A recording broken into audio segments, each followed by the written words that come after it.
4 PM news network में दोस्तों आपका स्वागत है। मैं हूं आपके साथ राशिद ज़हीर।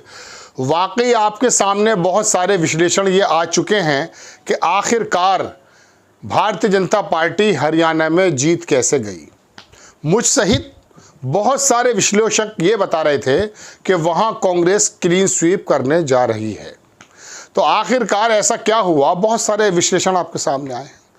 मेरा विश्लेषण भी आप सुन लीजिए और तथ्यों के साथ मैं आपके सामने कुछ बातें रखना चाहूँगा। लेकिन हरियाणा का विश्लेषण आप अगर ये समझते हैं कि 5-6 मिनट में पूरा हो जाएगा, संभव नहीं है। 2 एपिसोड बनाने जा रहा हूँ। पहले एपिसोड में ये कवर करने जा रहा हूँ कि हरियाणा में किस तरह से जाट समुदाय को भारतीय जनता पार्टी ने मुसलमान बना दिया। बड़ी हैरत करेंगे आप ये बात सुन करके, लेकिन मैं आपके सामने साबित कर दूंगा और आप इस बात को मानेंगे भी। दूसरे एपिसोड में मैं आपको बताऊंगा कि क्या वाकई ईवीएम की कोई गड़बड़ी है, क्या वाकई भारतीय जनता पार्टी ने कुछ बैकडोर से भी काम किए हैं। लेकिन पहले ये समझ लीजिए कि उत्तर प्रदेश के अंदर एक यादव बिरादरी है। अभी योगी आदित्यनाथ थोड़े दिन पहले लखनऊ में एक घटना हुई थी जिसमें महिलाओं को छेड़ा गया था। उसमें 12-11 लड़के पकड़े गए थे। 2 लड़कों का नाम उन्होंने बताया। उसमें उन्होंने कहा कि ये दोनों हैं, एक यादव बताया, एक मुस्लिम। मुसलमानों के अलावा उत्तर प्रदेश में यादवों को लगभग मुसलमान बना दिया है भारतीय जनता पार्टी ने in front of the masses.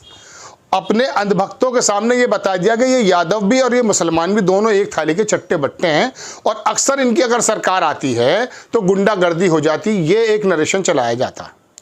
इंसाफ पसंद तबका डर कर भी कभी कभी भारतीय जनता पार्टी को वोट देता है। लेकिन उत्तर प्रदेश के आप मुजफ्फरनगर साइड में चले जाइए, शामली चले जाइए, कैराना चले जाइए, यहाँ का जाट 40 बरस से भारतीय जनता पार्टी को वोट देता है। किसान आंदोलन होने के बावजूद भी ज़्यादा वोट इनको ही दिया है। लेकिन हरियाणा में इन जाटों को उन्होंने लगभग मुसलमान बना दिया। वो कैसे मैं बताता हूँ। 20-22% के करीब वहाँ जाट है। उन्होंने सबसे पहले तो ये किया कि वहाँ पे एक ओबीसी आदमी को चीफ मिनिस्टर बनाया और पूरे हरियाणा के अंदर जहाँ ये महसूस होता है कि शायद जाटों की सरकार बनती है और जाट मुख्यमंत्री भी बनते हैं, इसमें भी कोई दो राय नहीं है, और वहाँ पर उनका होल्ड भी है, इसमें भी कोई दो राय नहीं है। तमाम मुद्दों को साइड करके उन्होंने ये काम किया है कि वहाँ मैं हमेशा अपने एपिसोड में अगर आप देखेंगे, पहले मैं अपनी बात पूरी कर लेता हूँ, वहाँ जाट के सामने गैर जाट वाला फैक्टर रख दिया। आप उत्तर प्रदेश में आ जाइए, यादव के सामने गैर यादव खड़ा कर देंगे, दलित के सामने गैर दलित खड़ा कर देंगे। यानी कि जाटवों को अलग हटाकर जितनी बाकी एससी की बिरादरियां हैं उनको वो गैर दलित में गिन लेते हैं और उनका वोट हासिल कर लेते हैं, अनभक्त बना करके, हिंदुत्व की धारा चला करके। ऐसे ही यादवों को पूरब की पट्टी में थोड़ा सा ये बताया जाता, 2022 के इलेक्शन में देख लीजिए आप, उससे पहले देख लीजिए कि थोड़ा सा वहाँ पर यादवों को दलितों के सामने यादवों का डर दिखाया गया। इसी तरह से जाटों का डर हरियाणा में बाकी जो 78% लोग हैं उनको डरा करके, दिखा करके इन्होंने आरक्षण ख़त्म कर दिया था। भूपेंद्र सिंह हुड्डा की बात मैं अगर करूँ, और इनका वर्चस्व है। आखिरकार राहुल गांधी को भी ये बात बताने के लिए मजबूर होना पड़ गया कि सरकार जो आएगी वो 36 बिरादरी की होगी, चूंकि वहां एक बिरादरी अलग कर दी और 35 बिरादरी अलग कर दी है।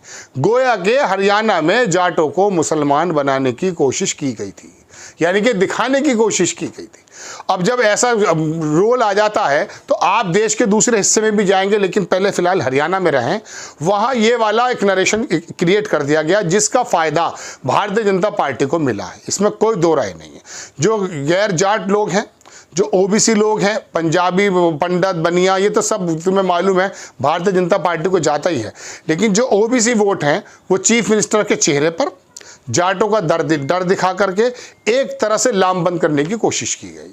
हालांकि दलितों का वोट थोड़ा सा कांग्रेस को पड़ा, इसमें कोई दो राय नहीं है। अब बात यह है, इसका अंदाजा ऐसा कीजिए कि भूपेंद्र सिंह हुड्डा का जो एरिया है, सोनीपत, पानीपत, होडल वगैरह जो भी कुछ एरिया हो सकता है, वहां पर भी भारतीय जनता पार्टी के कैंडिडेट जीते हैं, ना कि कांग्रेस के। तो एक ऐसा माहौल हरियाणा के अंदर पैदा कर दिया गया जैसे उत्तर प्रदेश में मुसलमान और यादवों को लेकर किया गया। तो वहां जाहिर सी बात है, जब वो बता देंगे कि ये बड़ी दबंग बिरादरी है, थोड़ा सा ऐसा डायरेक्टली नहीं कहा गया है, लेकिन जाहिर किया गया।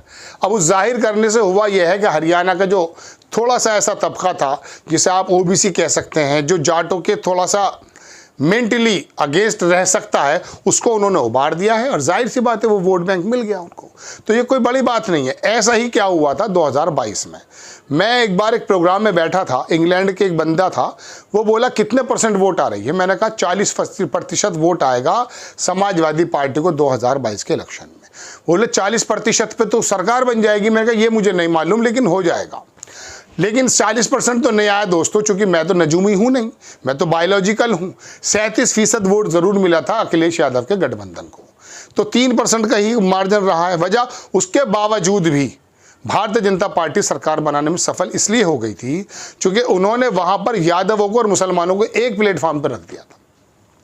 बाकी तमाम लोगों को ये जाहिर किया कि देखिए ये लोग थोड़ा सा सरकार में आ जाएंगे तो सुरक्षित नहीं रहेंगे, यादव आ जाएंगे तो नौकरियां सारी इनको मिल जाएंगी, सारी पोस्टिंग इनको मिल जाएंगी, ये एक नरेशन रहता है। ऐसे ही हरियाणा के अंदर जाट समुदाय को लेकर के मैंने जो ये शब्द इस्तेमाल किए हैं कि लगभग हरियाणा के अंदर जाटों को जैसे मुसलमानों को यहाँ बना दिया जाता है, यादवों को बना दिया जाता है, वहाँ पर यह काम हुआ। तो इसमें कोई ज़्यादा रॉकेट साइंस लगाने की ज़रूरत यूँ नहीं है, क्योंकि 2022 के चुनाव में हुआ यूँ था कि जिस वोट को मायावती का हम सब मान रहे थे, उसमें से 10% वोट चुरा करके भारतीय जनता पार्टी ले गई थी। चुराना इन द सेंस हथिया लिया गया था या उनको डर दिखा दिया गया था यादव का किसी भी तरीके का, और मायावती को भी थोड़ा ठंडा कर दिया गया था। आधे इलेक्शन में मायावती बोली भी नहीं थी, उनकी क्या पीछे वजह हो सकती मैं नहीं बता सकता। खैर कुल मिला के बात यह है कि हरियाणा का जो इलेक्शन हारा गया, एक बड़ा फैक्टर तो दोस्तों ये है। दूसरा फैक्टर मैं दूसरे एपिसोड में आपको बताने जा रहा हूं कि आखिरकार ईवीएम मशीन्स में क्या हुआ है और वहां आम आदमी पार्टी में क्या हुआ है और बाकी जो छोटे छोटे दल हैं उन्होंने क्या काम किया है और भारतीय जनता पार्टी ने किस प्रकार से इस तरह का ये नरेशन चलाया है, और दूसरे हाथ उनकी मशीनरी, उनका जो पूरा का पूरा संस्थान है वो किस तरह से एक्टिव होकर के हरियाणा में के अंदर जिताने का काम किया। उसके अंदर मैं आपको प्रणव रॉय की भी एक वीडियो बताने जा रहा हूं कि आखिरकार कैसे 39% के करीब तो वोट मिला है बीजेपी को और 39% ही वोट मिला है तकरीबन जो है कांग्रेस को। इतना बड़ा जो एक बीच में गैप आ गया सीट्स का, वो क्यों आ गया है? क्या उसके अंदर वाकई ईवीएम का काम है? तड़के सब लगा करते हैं। हंडिया जब बनती है तो खाली मेन कोर्स से नहीं बनती है, उसमें नमक भी ज़रूरी होती है, हल्दी भी ज़रूरी होती है, तमाम चीज़ें इकट्ठी होती हैं तब जाके सरकारें बनती हैं। ऐसे ही एक फैक्टर तो मैंने आपको मेन ये गिना दिया है कि हरियाणा के अंदर उन्होंने वो काम किया है जो उत्तर प्रदेश में वो मुसलमान और यादव के साथ करते हैं। अब उत्तर प्रदेश के जो पश्चिम उत्तर प्रदेश के जाट हैं उनको ये सोचने की ज़रूरत है कि हरियाणा के अंदर इन्होंने जाटों को कैसे अलग थलग कर दिया। और खाली हरियाणा में थोड़ी, आप मणिपुर में चले जाइए, वहाँ कूके और महते अलग अलग हैं। आप कर्नाटक में चले जाइए, वहाँ वोकालिंगा और लिंगायत अलग अलग हैं।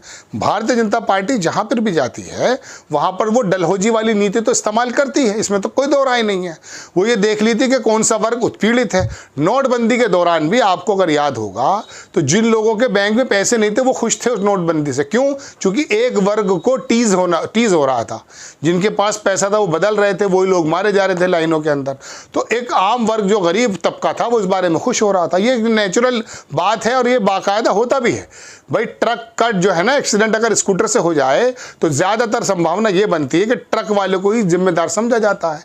इसी तरह से हरियाणा के अंदर जाटों को मुस्लिम हुड़दंगी या इस प्रकार का बनाने की कोशिश की गई और बाकी सब लोगों को गुलाम बंद कर दिया गया। इसमें नहीं सोचने की बात क्या है। हाँ, कुछ काम वो भी किया गया जो मैं अगले एपिसोड में बताने जा रहा हूँ आपको खबर कैसी लगी अपनी राय कमेंट्स बॉक्स में ज़रूर दीजिए।